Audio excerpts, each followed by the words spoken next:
ಪ್ರತಾಪ್ ಸಿಂಹ ಸಹೋದರನ ವಿರುದ್ಧ ಮರಗಳ್ಳತನದ ಆರೋಪ ಕೇಳಿಬಂದಿದೆ. ಟ್ವೀಟ್ ಮೂಲಕ ವಿಕ್ರಮ್ ಸಿಂಹ ವಿರುದ್ಧ ಹರಿಹಾಯ್ದಿದೆ ಕಾಂಗ್ರೆಸ್. ವಿಕ್ರಮ್ ಸಿಂಹರಿಂದ ಸಿನಿಮಾ ಮಾದರಿಯಲ್ಲಿ ಮರಗಳ್ಳತನ ಆಗಿದೆ ಅಂತ ಹೇಳಿ ಆರೋಪವನ್ನ ಮಾಡಿದೆ.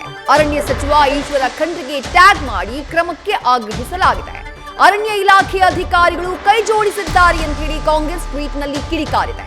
ಬಿಜೆಪಿಯವರು ಕೊಳ್ಳೆ ಹೊಡೆಯೋದ್ರಲ್ಲೇ ಬ್ಯುಸಿ ಇದ್ದಾರೆ ಅಂತ ಹೇಳಿ ಕಾಂಗ್ರೆಸ್ ಟ್ವೀಟ್ ಮಾಡಿ ಲೇವಡಿಯನ್ನ ಮಾಡಿದೆ. ಪ್ರತಾಪ್ ಸಿಂಹ ಅವರ ಸಹೋದರ ವಿಕ್ರಮ್ ಸಿಂಹ ಅವರ ವಿರುದ್ಧ ಗಂಭೀರ ಆರೋಪವನ್ನ ಕಾಂಗ್ರೆಸ್ ಪಾಳಿಯ ಟ್ವಿಟರ್ ಮೂಲಕ ಮಾಡಿರೋದು. ದಾಳಿಕೋರರಿಗೆ ಪಾಸ್ ನೀಡುವ ಕೆಲಸದಲ್ಲಿ ಪ್ರತಾಪ್ ಸಿಂಹ ಇದ್ರೆ ತಮ್ಮ ವಿಕ್ರಮ್ ಸಿಂಹ ಸಿನಿಮೆಯ ಮಾದರಿಯಲ್ಲಿ ಮರಗಳ್ಳತನದಲ್ಲಿ ತೊಡಗಿದ್ದಾನೆ.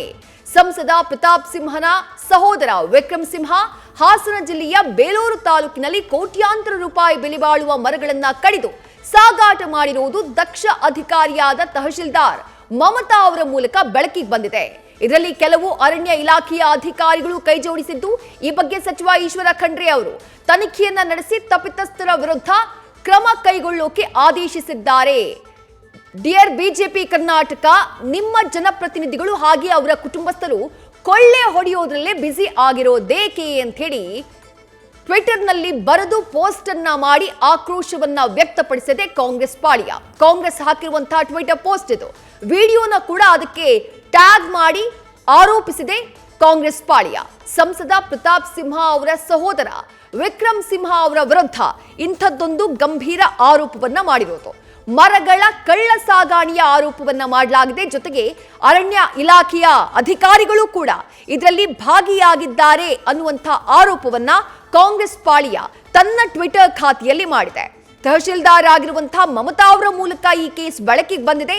ಈಶ್ವರ ಖಂಡ್ರೆ ಅವರು ಆಲ್ರೆಡಿ ಈ ಬಗ್ಗೆ ತನಿಖೆಗೆ ಆದೇಶವನ್ನ ಕೊಟ್ಟಿದ್ದಾರೆ. ಕಠಿಣ ಕ್ರಮ ಕೈಗೊಳ್ಳೋಕೆ ಆದೇಶಿಸಲಿದ್ದಾರೆ ಅನ್ನುವಂಥ ಒಂದು ಟ್ವೀಟ್ ಅನ್ನ ಕಾಂಗ್ರೆಸ್ ಪಾಳಿಯ ಮಾಡಿದ್ದು, ಸಂಸದ ಪ್ರತಾಪ್ ಸಿಂಹ ಅವರ ಸಹೋದರ ವಿಕ್ರಮ್ ಸಿಂಹ ವಿರುದ್ಧ ಗಂಭೀರವಾದಂತಹ ಆರೋಪವನ್ನ ಮಾಡಿದೆ. ಒಂದ್ ಕಡೆ ಸಂಸದ ಪ್ರತಾಪ್ ಸಿಂಹ ಅವರ ವಿರುದ್ಧ ಸಂಸತ್ನಲ್ಲಿ ಎಂಟರ್ ಆಗೋದಕ್ಕೆ ಕೆಲ ಯುವಕರಿಗೆ, ಆರೋಪಿಗಳಿಗೆ ಪಾಸನ್ನ ಕೊಟ್ಟಂತಹ ಒಂದು ಆರೋಪ ಇದೆ. ಆ ಒಂದು ಎಡವಟ್ಟನ್ನ ಸಂಸದ ಪ್ರತಾಪ್ ಸಿಂಹ ಅವರು ಮಾಡಿಕೊಂಡಿದ್ದಾರೆ. ಅದನ್ನೇ ಕಾಂಗ್ರೆಸ್ ಪಾಳಿಯ ಅಸ್ತ್ರವಾಗಿ ಬಳಕೆ ಮಾಡಿಕೊಳ್ತಾ ಇದೆ. ಅದರ ಬೆನ್ನಲ್ಲೇ ಈಗ ಸಂಸದರ ಸಹೋದರನ ವಿರುದ್ಧವೂ ಕೂಡ ಮರಗಳ್ಳತನದ ಗಂಭೀರ ಆರೋಪವನ್ನ ಮಾಡಿರೋದು. ಸಂಸದ ಪ್ರತಾಪ್ ಸಿಂಹ ಸಹೋದರ ವಿಕ್ರಮ್ ಸಿಂಹ ಹಾಸನ ಜಿಲ್ಲೆಯ ಬೇಲೂರು ತಾಲೂಕಿನಲ್ಲಿ ಕೋಟ್ಯಂತರ ರೂಪಾಯಿ ಬೆಲೆ ಬಾಳುವ ಮರಗಳನ್ನ ಕಡಿದು ಸಾಗಾಟ ಮಾಡಿದ್ದಾರೆ ಅನ್ನುವಂಥ ಗಂಭೀರ ಆರೋಪವನ್ನ ಮಾಡಲಾಗಿದೆ.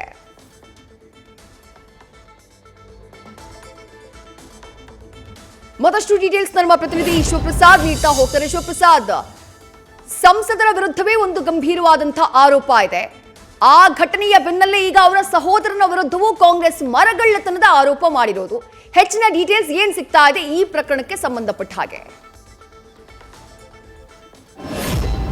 ಖಂಡಿತವಾಗಿ ವಿದ್ಯಾಶ್ರೀ, ಈಗಾಗಲೇ ಸಂಸದ ಪ್ರತಾಪ್ ಸಿಂಹ ಅವರ ವಿರುದ್ಧನೂ ಕೂಡ ಗುರುತರವಾದಂತಹ ಮಾತುಗಳು ಕೇಳಿಬರ್ತಾ ಇರತಕ್ಕಂತ ಬೆನ್ನಲ್ಲೇ ಅವರ ಸಹೋದರ ವಿಕ್ರಮ್ ಸಿಂಹ ಅವರ ವಿರುದ್ಧನೂ ಕೂಡ ಮರಗಳ್ಳತನ ಮಾಡಿರ್ತಕ್ಕಂತ ಆರೋಪ ಕೇಳಿಬರ್ತಾ ಇದೆ. ಸದ್ಯ ಈ ವಿಚಾರ ಕುರಿತಂತೆ ಅರಣ್ಯ ಸಚಿವರಾಗಿರ್ತಕ್ಕಂಥ ಈಶ್ವರ್ ಖಂಡ್ರೆ ಅವರು ಕೂಡ ಪ್ರಕರಣವನ್ನ ದಾಖಲಿಸಿಕೊಳ್ಳಲಿಕ್ಕೆ ಸೂಚನೆಯನ್ನ ನೀಡಿದ್ದಾರೆ ಅಂತಕ್ಕಂಥ ಮಾಹಿತಿ ಲಭ್ಯವಾಗ್ತಾ ಇದೆ.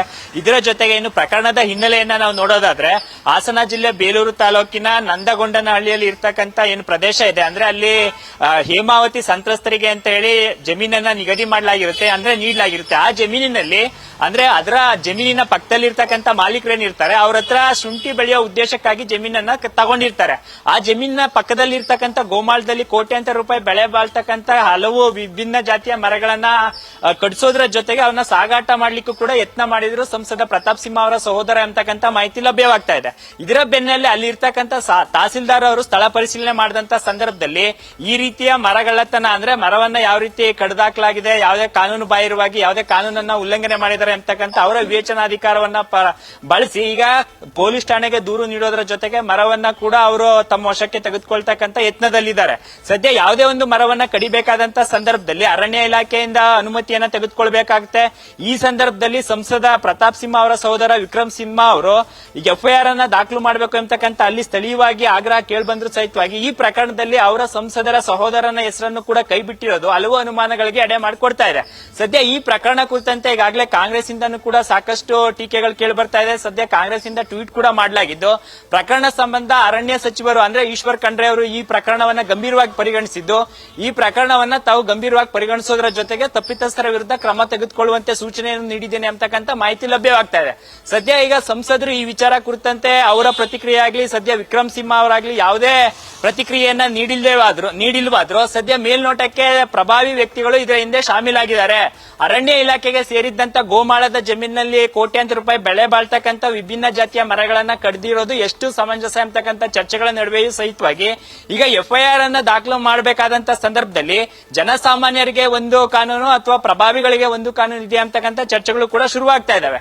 ಸದ್ಯ ಅಲ್ಲಿನ ತಹಸೀಲ್ದಾರ್ ಅವರು ತಮ್ಮ ವಿವೇಚನಾಧಿಕಾರವನ್ನ ಪ್ರಯೋಗ ಮಾಡಿ ಈಗ ಮರಗಳನ್ನ ತಮ್ಮ ವಶಕ್ಕೆ ತೆಗೆದುಕೊಳ್ತಕ್ಕಂಥದ್ದು, ಜೊತೆಗೆ ಪೊಲೀಸ್ ಇಲಾಖೆಗೆ ದೂರನ್ನು ಕೂಡ ದಾಖಲಿಸಿದ್ದು, ಮುಂದಿನ ಘಟನಾವಳಿಗಳು ಅಂದ್ರೆ ಮುಂದಿನ ಪ್ರಕ್ರಿಯೆಗಳು ಏನಾಗುತ್ತೆ, ಕ್ರಮ ತೆಗೆದುಕೊಳ್ತಾರ, ಈ ಪ್ರಕರಣಕ್ಕೆ ಸಂಬಂಧಪಟ್ಟಂತೆ ಸಂಸದರ ಸಹೋದರನ ವಿರುದ್ಧನೂ ಕೂಡ ಏನಾದ್ರೂ ಪ್ರಕರಣ ದಾಖಲಾಗುತ್ತಾ, ಎಫ್ಐಆರ್ ವಿಚಾರ ಕುರಿತಂತೆ ಏನಾದ್ರೂ ಪ್ರಭಾವಿಗಳು ಏನಾದ್ರೂ ಅಲ್ಲಿನ ಪೊಲೀಸ್ ಸಿಬ್ಬಂದಿ ಮೇಲೆ ಏನಾದ್ರೂ ಒತ್ತಡವನ್ನು ಏರ್ತಾ ಇದ್ದಾರೆ ಅಂತಕ್ಕಂಥ ಚರ್ಚೆಗಳು ಕೂಡ ಶುರುವಾಗ್ತಾ ಇದೆ. ಅದೇನೇ ಇದ್ರೂ ಸಹಿತವಾಗಿ ಗೋಮಾಳದ ಜಮೀನಿನಲ್ಲಿ ಇರ್ತಕ್ಕಂಥ ಕೋಟ್ಯಾಂತರ ರೂಪಾಯಿ ಬೆಳೆ ಬಾಳುವ ಮರಗಳನ್ನ ಕಡಿದಿರ್ತಕ್ಕಂಥ ಪ್ರಕರಣ ಏನಿದೆ, ಈ ವಿಚಾರ ಗಂಭೀರವಾಗಿದ್ದು ರಾಜ್ಯ ಸರ್ಕಾರ ಕೂಡ ಈಗ ಈ ವಿಚಾರ ಕುರಿತಂತೆ ಗಂಭೀರತೆಯನ್ನ ಅರಿತುಕೊಂಡು ಕ್ರಮವನ್ನ ತೆಗೆದುಕೊಳ್ಬೇಕಾಗುತ್ತೆ. ಸಂಸದರ ಸಹೋದರ ಆಗ್ಲಿ ಅಥವಾ ಶ್ರೀಸಾಮಾನ್ಯರು ಯಾರೇ ಆಗಿರ್ಲಿ, ಜನಸಾಮಾನ್ಯರ ಯಾರೇ ಇದ್ರೂ ಸಹಿತವಾಗಿ ಕಾನೂನು ಏನಿದೆ ಅದನ್ನ ಫಾಲೋ ಮಾಡಬೇಕು ಅಂತಕ್ಕಂಥ ಆಗ್ರಹ ಕೂಡ ಈಗ ಸಾರ್ವಜನಿಕ ವಲಯದಿಂದ ಕೇಳಿ ಬರ್ತಾ ಇರ್ತಕ್ಕಂಥದ್ದು. ವಿದ್ಯಾಶ್ರೀ, ಥ್ಯಾಂಕ್ ಯು ಶಿವಪ್ರಸಾದ್ ತಮ್ಮ ಡೀಟೇಲ್ಸ್ಗೆ. ನ್ಯೂಸ್ ಫಸ್ಟ್ ನಿರ್ಭೀತಿಯಿಂದ ನಿಮ್ಮ ಪರವಾಗಿ.